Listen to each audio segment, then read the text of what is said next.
नमस्कार दोस्तों, इतिहास गवाह है में आपका स्वागत है।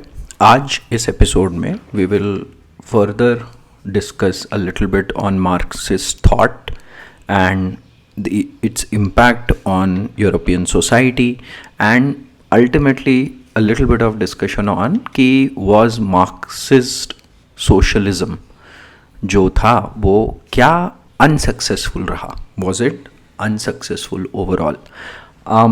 तो सबसे पहले फिर से थोड़ा सा एक रिवीजन करना ज़रूरी है, क्योंकि थोड़ा सा और मैं एक दो बातें और डिस्कस करना चाहूँगा कि यही है कि सबसे पहले जो मार्क्सिस्ट थॉट का एक जो एंगल था वो था criticism of classical economics, which is the idea of free market economy and questioning the meaning of the word free.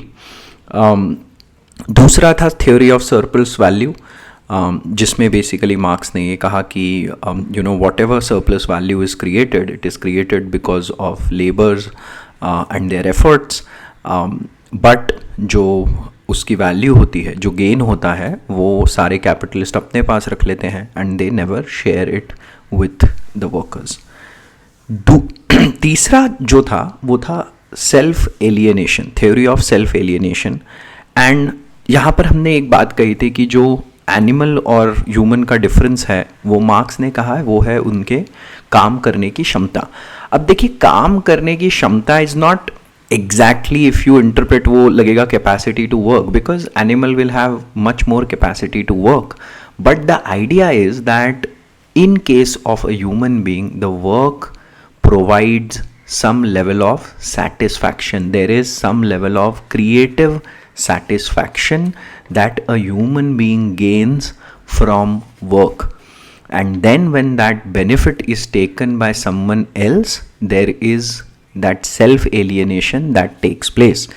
और इसका एक बहुत ही अच्छा उदाहरण ये है कि आपने ऐसी बहुत बार सिचुएशन सुनी होगी या देखी भी होगी जिसमें एक मजदूर है जो दिन भर काम करके आता है और फिर रात को भयंकर नशा करता है, अपने बच्चों को, अपनी बीवी को, अपने परिवार में लोगों को मारता पीटता है। तो हमको कभी कभी देख के बड़ा दुख होता है ना। और अगर इसका एक बहुत अच्छा, एक हिंदी साहित्य में इसका एक बहुत बढ़िया एग्जाम्पल जो है वो प्रेमचंद की एक जो कहानी है कफन, वो कहानी है। उसमें आप ज़रूर पढ़िए वो कहानी। उसमें जो दो किरदार हैं, बाप बेटा जो दो किरदार है, वो बेटे की जो वाइफ रहती है वो मरने की सिचुएशन में होती है और दोनों को मन ही मन यही कर रहा है, इतनी गरीबी है कि दोनों का मन यही कर रहा है कि ये she dies, she passes away and she does. And then वो चंदा इकट्ठा करते हैं उसके अंतिम संस्कार के लिए, और वो चंदे के भी अल्टीमेटली दे गो टू एक दारू का दुकान और वहाँ पे वो उसको भी खा जाते हैं, उड़ा देते हैं, और ultimately the story ends with them being in बहुत ज़्यादा नशे में धुत नाच रहे हैं, गा रहे हैं। तो this is such a heart wrenching description of that situation which I am trying to say of the idea of self alienation, कि आप इतना काम कर रहे हो और उसके बाद आके नशा कर रहे हो, क्योंकि उस काम से आपको जो क्रिएटिव जॉय है, क्रिएटिव सेटिस्फैक्शन है, वो तो मिल ही नहीं रही है। अब लोगों को बहुत बार ये भी लगता है कि अरे भाई ये तो मार्क्स ने से थ्योरी ऑफ सेल्फ एलियनेशन दिया तो ये तो मार्क्सिज्म में या सोशलिस्ट उसका एंगल है, बट ऐसा नहीं है। कैपिटलिज्म में भी जो द आइडिया ऑफ इंडिविजुअलिज्म है उसमें भी सेल्फ एलियनेशन का कॉन्सेप्ट है। Individual also when they don't find meaning they go through self alienation. और ये अभी भी हमको देखने को मिलता है ना, बहुत बार देखने को मिलता है कि आदमी एक बहुत अच्छी, हमको लगता है कि वो एक बहुत ही अच्छी जॉब में है, सब बहुत अच्छा हो रहा होगा, एंड उस जॉब के स्ट्रेस से दूर भागने के लिए they go through a lot of trouble, काफ़ी नशा करेगा, सब कुछ होगा, राइट। सो सेल्फ एलियनेशन दोनों साइड पे दिखेगा, मार्क्स की थ्योरी में भी दिखेगा और जो लोग इंडिविजुअलिज्म की बात करते हैं उनमें भी दिखेगा, है ना। तो ये जो कुछ क्लैरिफिकेशन थे जो मैं देना चाहता था related to last episode as well. And then we finally talked about materialistic description of society. And वापस से यहाँ पर भी थोड़ा सा एक आइडिया मैं और बता देना चाहता हूँ कि दो तरीके के स्कूल ऑफ अप्रोचेज हैं, स्कूल ऑफ थॉट नहीं बट अप्रोचेज हैं। वो ये, पहला ये कि विचारों से मटेरियल आया, पहले विचार का निर्माण हुआ, उस विचार से फिर आगे चलकर मटेरियलिज्म आया। दूसरा यह है कि मटेरियल तो था, वहां से विचार डेवलप हुए और उन विचारों ने फिर इम्पैक्ट डाला। तो जो मार्क्स थे वो, जैसे मैंने कहा, उन्होंने भौतिक वादी डिस्क्रिप्शन दिया, व्याख्या करी हिस्ट्री की, और वहां से उन्होंने क्या कहा कि बेस स्ट्रक्चर एक क्रिएट हो जाता है जिसमें दो क्लास स्ट्रगल होता है to take control of the means of production, और फिर उस डोमिनेंस को रखा जाने के लिए सोशल, कल्चरल और पॉलिटिकल चेंजेस लाए जाते हैं। और ये कहने के बाद आज के जो सब्जेक्ट मैटर है उस पर डिस्कशन पे आज गए हैं। And therefore, what he showed was throughout the history was changes in European society based on this particular relationship. What? Class struggle to control the means of production, and then trying all the different ways, political, social, cultural ways to keep that dominance alive. तो उन्होंने पहले बताया कि भाई पहले early socialism से शुरुआत हुई। एक समय मानव जब we had not settled in societies, in colonies, agriculture तब डिस्कवर नहीं हुआ था, तब हम लोग नोमैडिक ट्राइब्स में रहते थे। नोमैडिक, हम एक जगह से दूसरी जगह घूम रहे होते थे, तो वहाँ पे सरप्लस या मीन्स ऑफ प्रोडक्शन इस सब का कोई इतना मतलब अस्तित्व नहीं था। तो उस समय क्या था कि इंडिविजुअल प्रॉपर्टी भी एग्जिस्टेंस में नहीं थी, क्योंकि प्रॉपर्टी क्या है, लगातार आप एक जगह से दूसरी जगह मूव कर रहे हो, तो there is no idea of individual property. तो when individual property did not come into existence, तो मार्क्स का कहना पड़ता था कि there was early form of socialism. तो consumption and production was as a group. आप कोई शिकार करते थे, या आप कोई फल चुनते थे, या आप बेरीज खाते थे, जो भी है वो आप एज अ ग्रुप कंज्यूम करके आगे बढ़ जाते थे। कुछ किसी को सरप्लस पे अधिकार जमाने का कुछ कॉन्सेप्ट ही नहीं था। उसके बाद then he talks about the Greek and Roman societies, जहां पे स्लेवरी सिस्टम आया, और वहां पे वो बताते हैं कि कुछ स्पेसिफिक नंबर ऑफ पीपल ने मीन्स ऑफ प्रोडक्शन या जो प्रोड्यूस वैल्यू थी उस पर कंट्रोल, अधिकार जमाना शुरू किया और स्लेव्स रखने शुरू करे। Then he talks about feudalism, जहां पे हमने, याद होगा अगर आपको, फ्यूडलिज्म में मैनर सिस्टम का बात किया था। और मैनर सिस्टम में क्या था, जो फार्मर्स होते थे वो एक तरीके से बंधुआ होते थे। वहां पे कृषि दास है ना, वहां पे कृषि दास का कॉन्सेप्ट आया कि फार्मर्स बंधे हुए रहते थे मैनर से, और जो फ्यूडल लॉर्ड होता था वो जो एक्सेस प्रोड्यूस होता था वो अपने पास रख लेता था, एंड उसी पे फार्मर्स जो भी कुछ होता था उस पे फीड करते थे, बट वो हमेशा उस फार्म से बंधे रहते थे। तो फ्यूडलिज्म भी उस तरीके से उन्होंने फिर बताया कि कैसे मीन्स ऑफ प्रोडक्शन पे कंट्रोल। फिर कैपिटलिज्म भी, मीन्स ऑफ प्रोडक्शन चेंज हुआ, but certain class of society ने फिर से मीन्स ऑफ प्रोडक्शन पे कंट्रोल किया, and that class of society which was middle class came to dominate, है ना। एंड फाइनली अब उनका कहना पड़ता था, मार्क्स का कहना पड़ता था कि सोशलिज्म आएगा, सर्वहारा क्रांति होगी, और सर्वहारा तानाशाह होगा, और फिर उस समय जाकर पूरे मतलब सोशलिज्म विल फॉलो कैपिटलिज्म। तो ये मार्क्स ने इस तरीके से changes in European society historically दिखाया और कहा कि अब आने वाले समय में सोशलिज्म आएगा, इस तरीके से। And then the sixth thing, so sixth कहां से हुआ मैं फिर से बता देता हूं, जल्दी जल्दी से, आप भूल मत जाइएगा। फर्स्ट था criticism of classical economics, second था theory of surplus value, third था theory of self alienation, fourth था materialistic description of history and class struggle, fifth है changes in European society throughout history which depicts this whole materialistic view of history, and then sixth was dialecticism जो है वो Hegel से आती है। ये जो आइडिया है वो हीगल से आती है, और हीगल ने क्या कहा, हीगल ने basically, Hegel was an idealistic, ठीक है। So Hegel primacy of idea पे फोकस करते थे। क्या कहा था मैंने, primacy of idea, primacy of material. तो हीगल जो थे वो प्राइमेसी ऑफ आइडिया पे, कि ideas are the torch bearer of society. और इन्होंने क्या कहा कि कोई एक आइडिया होता है जिसको इन्होंने बीइंग का नाम दिया, बीइंग। फिर उसका एक ऑपोजिट आइडिया होता है जो होता है नॉन बीइंग, ठीक है। बीइंग और नॉन बीइंग, इसमें हमेशा एक क्लैश होता है, द्वंद्वात्मक बोला, द्वंद्वात्मकता, डायलेक्टिसिज्म, इसमें क्लैश होता है। और इस क्लैश से एक नया जो जन्म लेता है उसको उन्होंने बोला बिकमिंग बीइंग। अब ये बिकमिंग बीइंग फिर से बीइंग का स्थान ले लेता है, फिर उसके अगेंस्ट कोई एक और नॉट बीइंग आइडिया आता है, फिर उसमें क्लैश होता है, और इस तरीके से आइडिया अपने आप इवॉल्व होते जाता है। Now marks was a materialistic thinker, है ना, तो उन्होंने क्या कहा कि ये जो हीगल की थॉट है it was standing on its head, अब मैंने उसे सीधा कर दिया। और इन्होंने सीधा करने का क्या मतलब कहा, इन्होंने कहा एक थीसिस होता है, उसका एंटी थीसिस होता है, और उन दोनों के क्लैश से फिर सिंथेसिस निकलता है। एग्जाम्पल के तौर पे देखते हैं, एग्जाम्पल है थीसिस हो गया मान लिया इंडिविजुअल, एंटी थीसिस हो गया सोसाइटी। आप देखेंगे आज भी हमको दिखाई देता है कि इंडिविजुअल और सोसाइटी में हमेशा क्लैश होता है, लोग क्या कहेंगे वाला, है ना, मुझे कुछ करना है पर लोग क्या कहेंगे। तो इंडिविजुअल और सोसाइटी में एक क्लैश होता है, और जो उसका सिंथेसिस है वो है एक फैमिली यूनिट। फैमिली यूनिट क्या है, बेसिकली वो यूनिट जहां पे थोड़ा बहुत आपकी भी चलने दी जाती है और थोड़ा बहुत फैमिली की चलने दी जाती है। It's a sweet Midway between individual and society. Similarly marks ने बोला फ्यूडलिज्म अगर थीसिस है तो कैपिटलिज्म उसका एंटीथीसिस हुआ, और जो सोशलिज्म है that's a sweet Midway according two marks. तो ये मार्क्स ने डायलेक्टिसिज्म को यूज करके ये थ्योरी दी। अभी देखिए इसीलिए बहुत ज्यादा उनका ऑपोजिशन भी हुआ ना, कि हीगल एक तो वैसे इतने रिस्पेक्टेड फिलोसोफर उस समय के, और उन्हीं की थ्योरी को उन्होंने बोल दिया कि सर पे खड़ी थी ये थ्योरी, तो मैंने इसको सीधा कर दिया। ठीक है, तो ये हुए 6 एस्पेक्ट्स ऑफ मार्क्सिस्ट थॉट। अब आते हैं different stages of Marxist revolution. Marks ने कहा क्या कि कैसे होगी ये क्रांति, कैसे आएगी। तो सबसे पहला स्टेज, सबसे पहला फेज उन्होंने कहा direct action which will be a bloody revolution, रक्तपूर्ण क्रांति। ये देखिए ये बहुत इंपॉर्टेंट बात है, ब्लडी रेवोल्यूशन की बात करते थे मार्क्स।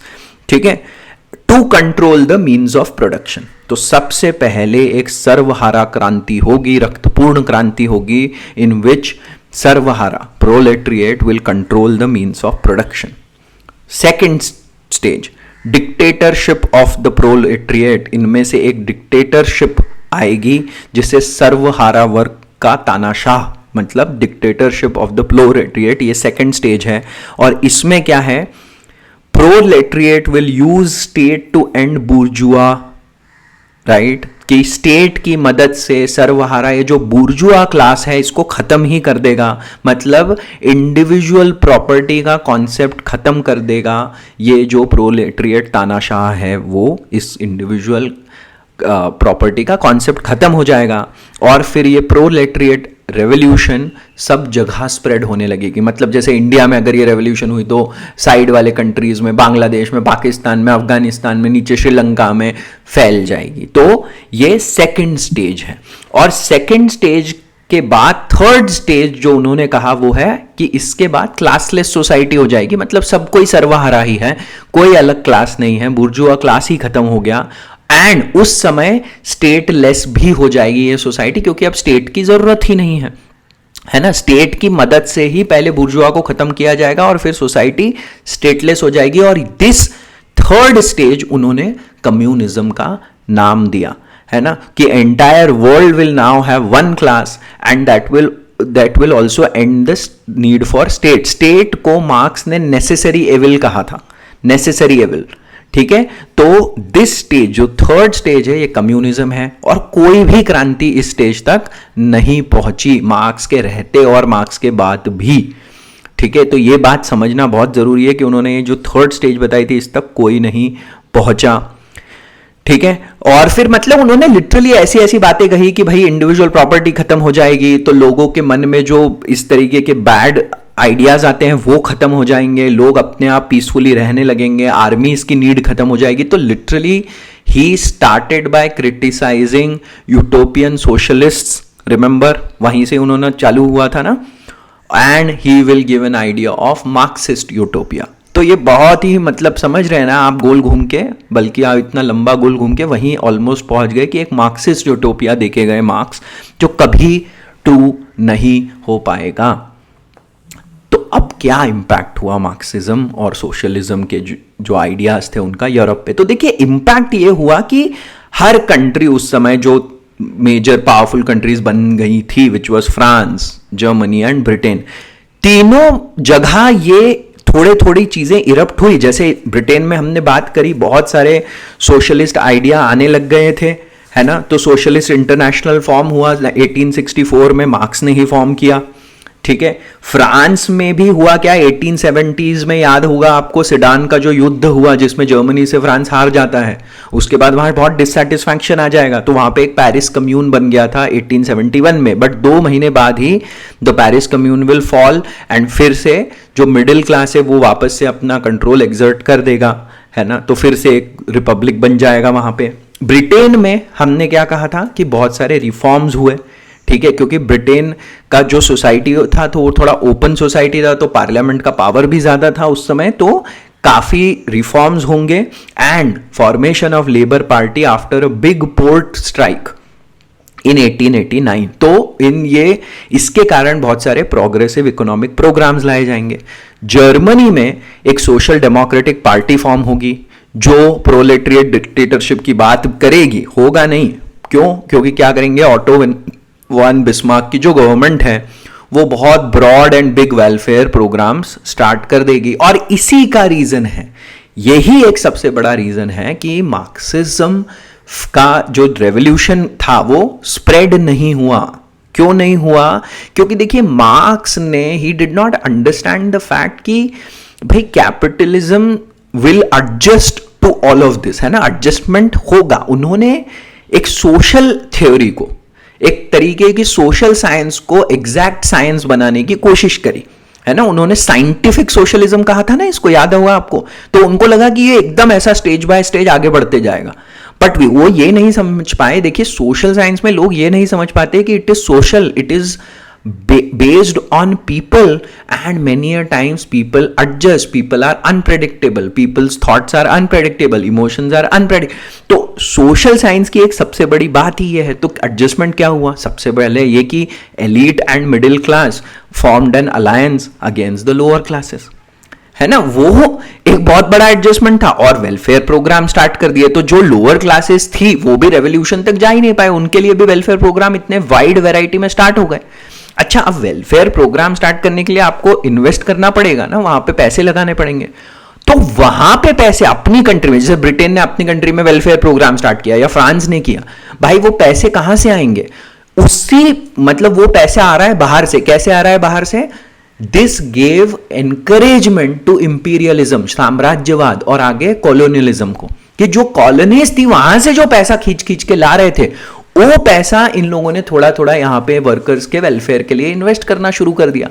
इस कारण से अपने देश में यह इंश्योर कर लिया कि वर्कर्स की क्रांति नहीं होगी और वर्कर्स की लेबर सिचुएशन इंप्रूव हो जाएगी, बिकॉज पैसा कहीं और से आ रहा है उसको फंड करने के लिए। तो ये जो था, ये बेसिकली कहने का मतलब ये है कि सोशलिज्म का जो पुश था उसके कारण बाद में इंपीरियलिज्म और कॉलोनियलिज्म को और बढ़ावा मिलते गया। एक तरीके से देखिए, अपने देश की सिचुएशन खराब सही करी और दूसरे की सिचुएशन खराब। तो अब लास्ट क्वेश्चन ये है कि did actually socialism, Marxist socialism fail? तो नहीं भाई, फेल तो नहीं होगा ना, क्योंकि देखिए कितना चेंज इन अप्रोच आया ऑफ कैपिटलिस्ट गवर्नमेंट। दूसरा, expansion of right to vote, आगे चल के जो सर्वत्र मताधिकार आएगा वो इसी का ही है ना, कि भाई जो bracket of who can vote was expanded to include lower classes also. यही वही है डिमांड ना, धीरे धीरे करके वो डिमांड को सुना जाएगा। तीसरा, हर जगह सोशलिस्ट पार्टीज फॉर्म होना शुरू हुई इन कंट्रीज में, and the word Republic democratic के साथ साथ बहुत सारे यूरोपियन कंट्रीज ने सोशलिस्ट वर्ड भी अपनाना शुरू कर दिया। और हमने मॉडर्न इंडिया की सीरीज में तो सुना ही था कि कितना इंडिया में तो पूरा एक set of people who started talking about समाजवाद। नेहरू जी जो थे उनको मार्क्सिस्ट, क्योंकि रक्तपूर्ण क्रांति वगैरह में तो भले ही बिलीव ना हो, पर सोशलिज्म में तो उनका बहुत गहरा विश्वास था, है ना। तो ये बात हमको बहुत समझनी जरूरी है कि जो मैं कह रहा, हमने एपिसोड में डिस्कस किया, that Caesar dead was more powerful than Caesar alive, वैसे ही मार्क्स पे भी वही अप्लाई होता है कि marks dead was more powerful than marks alive. तो आज अब ये हमने मार्क्स एंड मार्क्सिस्ट थॉट वाले 2 एपिसोड आज यहाँ पर समाप्त होते हैं। अगले एपिसोड से हम साम्राज्यवाद मतलब इंपीरियलिज्म एंड कॉलोनियलिज्म, हम उपनिवेशवाद हम डिस्कस करना शुरू करेंगे। आई होप, मेरे हिसाब से मैं अगेन एक रिक्वेस्ट करूंगा, इन 2 एपिसोड्स को फिर से एक बार सुनिए। ये बहुत पावरफुल थॉट है, मार्क्स के जो विचार हैं, आगे चल के बहुत बदलाव आएगा इन विचार में। स्टालिन का कम्युनिज्म या स्टालिन का जो सोशलिज्म था वो बहुत अलग तरीके का था, जिस तरीके से उस पर व्लादिमीर लेनिन ने सोचा वो भी थोड़ा अलग था, पर इंस्पायर्ड यहीं से ही था। सुनने के लिए आपका बहुत बहुत धन्यवाद। अंटिल नेक्स्ट एपिसोड, जय हिंद।